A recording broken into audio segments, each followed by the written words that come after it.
So I saw a lot of posts online of people saying that they couldn't get their game to stop crashing on their 6 GB card even after they modified the config to change the texture pool size.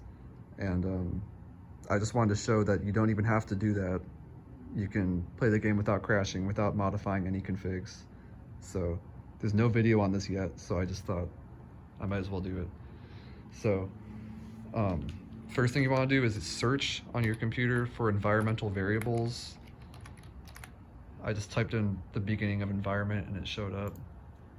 I'll take you here, you click on environmental variables, and then on the top part where it says user variables, you're going to want to create a new variable, call it Steam Deck, and make the value 1. I already did it, so I'm going to cancel it, but you would normally press OK. If you're playing anything other than Indiana Jones, you have to delete this and then add it back once you're ready to play again, because it'll make other games think that you're playing on a Steam Deck too. And hopefully this is the only game that you're getting bad enough performance to where you need to convince your computer you're playing on a Steam Deck. Otherwise, maybe this will be useful for other games too, I don't know. But yeah, when you are loading into your game, on your Steam properties, you need to change it to run in safe mode. Or if you're on Xbox, after you crash, it's going to prompt you to enter safe mode. You want to say yes, and you'll just go in here. So this completely stops you from crashing, but I still have to show you the settings you want to use if you're on a 6 GB card, because you don't really have enough VRAM to use any other settings than what I'm showing you.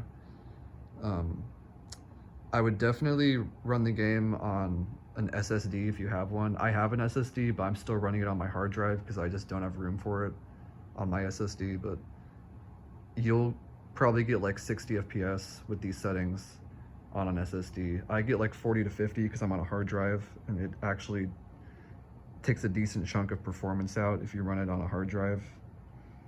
But yeah, this is still what you're gonna want to use. So I'll just cut to once I'm in the game. All right, so once you're in, you're gonna want to go to options and then video and just copy down everything that I have. You can run it at your native resolution, you should be fine there. Full screen, field of view 80, because if you turn it up, it'll lose FPS. Keep vertical sync off, because we're gonna use a different workaround, because we're not gonna be able to use vertical sync with the options I have. Just put this FPS limit on 60. You can keep your motion blur on. Turn off chromatic aberration. Yeah. Turn off your depth of field and anti-aliasing. You can just do low for your overall graphics quality. And here's the environmental variable taking effect right there. You can only get that with that mode in there. And have everything on low. Turn off your vegetation quality. For upscaling, you're going to change it to FSR, and if you're still getting bad performance after what I show you, I guess you can run it on quality mode, but or even lower than that, I guess. But personally, I don't even use upscaling. I just use FSR for the frame generation. So yeah, definitely have this on. I guess you can do whatever you want with the FSR, but I just use it for anti-aliasing because it works fine. Yeah, that's it. So after this, just close the game. And now I'm going to show you how to make the game look good with frame generation, because it's going to have vertical tearing all over the place. It's going to look terrible unless you do this. So you're going to want to go to AMD control panel or NVIDIA, whatever you're using. Once you're in there, you're going to want to go to your 3D settings over on the side. Then go to program settings and choose Indiana Jones on here. I already did it, so I'm not going to. And then scroll down to vertical sync. It's somewhere on here. Yeah, vertical sync on. Change it from global to on.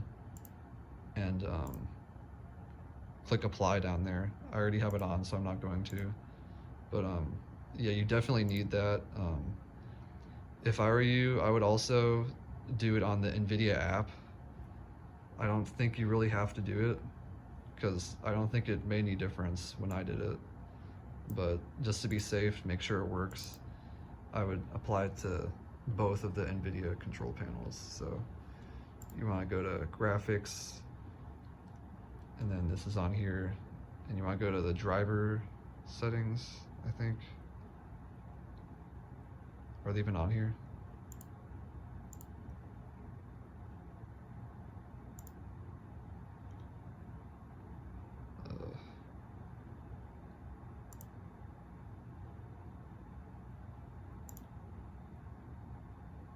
Okay, yeah. So I guess that's how you do it. You go to global settings to make it show up on here. It wasn't showing up before. And yeah, just turn on here. If it's already on, just don't mess with it. But yeah, I don't know. Just make sure it's on in the NVIDIA app, I guess. And yeah, after that, you can change your Steam settings to just play it normally, and then you're good. So yeah, that's how you do it.